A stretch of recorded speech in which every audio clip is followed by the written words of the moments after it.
আগেও বলেছি, এখনো বলছি, বাংলার কমার্শিয়াল মার্কেটের যে ভরাডুবি, এমন একটা সিচুয়েশন যেখানে আগামীকালে কমার্শিয়াল ইন্ডাস্ট্রি বলে বাংলা কিছু থাকবে কিনা তাই নিয়ে যথেষ্ট সন্দেহ রয়েছে।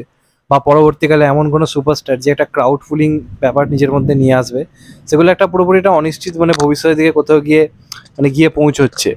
মানে এমন একটা অবস্থা। এবং আমি যখন পুষ্পার বাংলা ভার্সন নিয়ে কথা বলছিলাম, গান নিয়ে বা বিভিন্ন রকম ভিডিও বলছিলাম, আমি বলছিলাম একটা কথা বারবার, যে এই মুহূর্তে দাঁড়িয়ে একজনই রয়েছে যার ক্ষমতা রয়েছে এই মুহূর্তে বাংলাতে সাউথের যে রমরমাটা বা দাপটটা সেটাকে নিজস্ব একটা জায়গাতে বজায় রাখা, সেটাকে বিরাট ভয়ঙ্কর একটা জায়গায় পরিস্থিতিকে যদি কেউ আটকাতে পারে, তার নাম হচ্ছে জিৎ।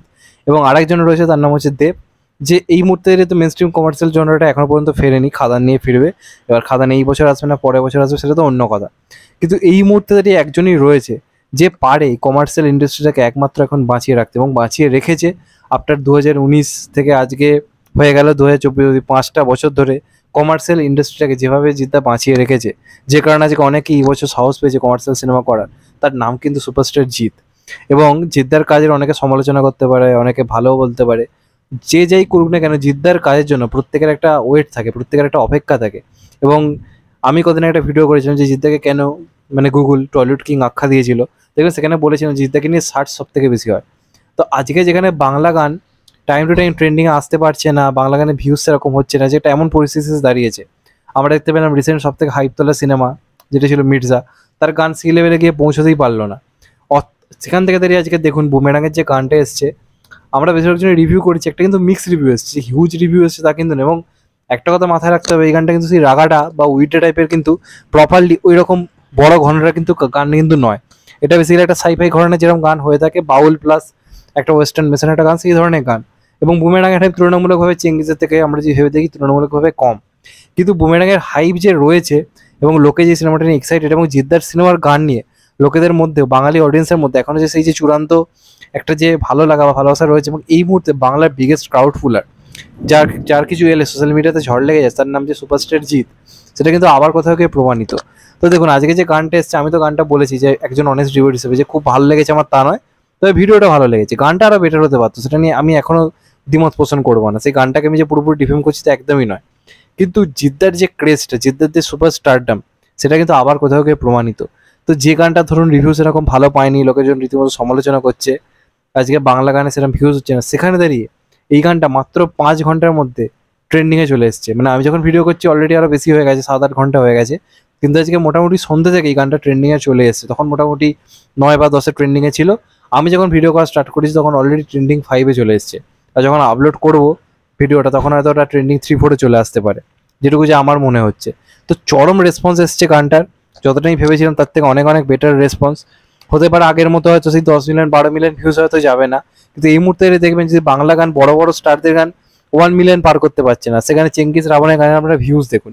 তো এই গানটা আমার মনে হয় যদি এই মুহূর্তে এই গানটার যেরকম রেসপন্স এসছে বা যেরকম গানটা নিয়ে আলোচনা হচ্ছে, সমালোচনাও বেশি হচ্ছে, সেখান থেকে এই গানটা যখন ট্রেন্ডিং এসেছে, তার মানে বুঝতে পারছেন জিদ্দাকে নিয়ে আলোচনা বা জিদ্দাকে নিয়ে কথাবার্তা, জিদ্দাকে নিয়ে সার্চেস কত বেশি হয়, যে কারণে আজকে একটা গান যেটা হাইপ তুলনামূলকভাবে কম ছিল, সেই গানটা পর্যন্ত কোথাও গিয়ে ট্রেন্ডিংয়ে চলে এসেছে, এবং তাও মাত্র 5 থেকে 6 ঘন্টার মধ্যে। এটা কিন্তু একটা বিরাট বড় ব্যাপার, এবং এই কারণেই আমি বারবার বলে এসেছি জিদ্দা নিজের নামের ট্যাগের পাশে যে সুপারস্টার ট্যাগটা ইউজ করে, সেটা নিয়ে অনেক বাঘা বাঘা প্রডিউসার অনেক অনেক কথা বলেছে, কিন্তু এই ক্রেজ হয়তো আর পরবর্তীকালে আপনারা কোনো স্টারের জন্য দেখতে পাবেন না, যে গান আসা 3-4 ঘন্টার মধ্যে ট্রেন্ডিং। এই জিৎ আর দেবই রয়েছে। দেবদাকে নিয়ে আমি এই মুহূর্তে কথা কম বলছি, তার কারণ দেবদার এখন ওই ঘন্টার কাজ আসছে না। যখন খাদানের ছোট্ট একটা অ্যানাউন্সমেন্ট হয়েছিল সোশ্যাল মিডিয়াতে, কি হয়েছিল সেটা আমরা সবাই দেখেছি। তো দেবদার সময় আসুক, তখন অবশ্যই দেবদাকে নিয়ে কথা বলবো। এই মুহূর্তে যেহেতু জিদ্দা একা করছে, সেই কারণে আমি জিদ্দাকে নিয়ে বলছি। এবং আজকে যে গানটা এসছে, গানটা খারাপ হোক ও ভালো হোক সেটা অন্য, কিন্তু জিতের যে ক্রেজ বা সুপারস্টারডাম সেটা যে কোন লেভেলে, সেটা কিন্তু আবার কোথাও গিয়ে প্রমাণ করলো আজকের গানটা। চরম রেসপন্স এসছে, এত তাড়াতাড়ি ট্রেন্ডিং, এবং আমরা দেখেছিলাম বুমেরাং টিজারও প্রায় 3 দিন ধরে ট্রেন্ডিংয়ে ছিল। আজকে এই গানটা কোথাও কি এত তাড়াতাড়ি ট্রেন্ডিংয়ে চলে এলো একটা মানে মিক্সড রেসপন্স পাওয়ার পরও, এটাই হচ্ছে ক্রেজ, এটাই হচ্ছে কোথাও গিয়ে বলা যেতে পারে অ্যাচিভমেন্ট, এবং এটাই হচ্ছে সুপার স্টারডাম জিতে, যেটা আমার মনে হয় না পরবর্তীকালে আর কারোর মধ্যে আমরা এইরকম লেভেলের ক্রেজ দেখতে পাবো। এবং এমনি এমনি তো বলা হয় না সুপারস্টার জিত বা বস অফ টলিউড, কারণগুলো তোমাদের চোখের সামনে। এই লেভেলের ভিউজ, এই লেভেলের রেসপন্স জাস্ট হওয়া যায় না। যেখানে অনেক বড় বড় সুপারস্টারদের গান আমরা দেখতে পাই বাংলাতে এই মুহূর্তে 10,000 পেরোতে 2-3 দিন লেগে যাচ্ছে, এই গানটা মাত্র 3-4 ঘন্টার মধ্যে 10,000টা লাইকস পেয়ে গেছে। তো এই হচ্ছে ব্যাপার। অনেকে সমালোচনা করতে পারে, খিল্লি করতে পারে, কিন্তু জিত হয়ে ওঠা অতটাও সহজ নয়। এই স্টারডাম আজকের দিনে বাংলার মরা বাজারে ধরে রাখা অতটাও সহজ নয়। এবার এই অডিয়েন্সটা কতটা হলে যায় সেটা একটা দেখার ব্যাপার তো অবশ্যই থাকবে। আমি চাইবো যাক, কারণ এটা একটা পুরোপুরি বাংলাতে বড় প্রচেষ্টা হচ্ছে, এবং এরকমভাবে বাংলা গান এখন মুম্বাইয়ের একটা বড় সেটে গিয়ে ধরুন শুরু হচ্ছে, বস্কো সিজারের মতো লোককে বাংলায় আনা হচ্ছে এরকম একটা টাইমে যখন কমার্শিয়াল দিকটা এতটা খারাপ পর্যায়ে। তো এই যে অ্যাচিভমেন্টগুলো জিদ্দা একের পর এক করছে, এইরকম ডেডিকেশন দিচ্ছে, আমার মনে হয় অডিয়েন্সের সাপোর্ট অবশ্যই থাকার দরকার রয়েছে। তো এটাই ছিল আজকের ভিডিও। তোমাদের নিয়ে কি মতামত অবশ্যই কমেন্ট করে জানাও। চ্যানেলটার মতো হলে চ্যানেলটা সাবস্ক্রাইব করে দিও and get the bell icon. ভালো থেকো সবাই, টেক কেয়ার, নমস্কার। আবার দেখা হবে কত ভাই, সবাই ভালো থেকো, সুস্থ থেকো, নমস্কার, টেক কেয়ার, আবার দেখা হবে, ভালো থেকো সবাই।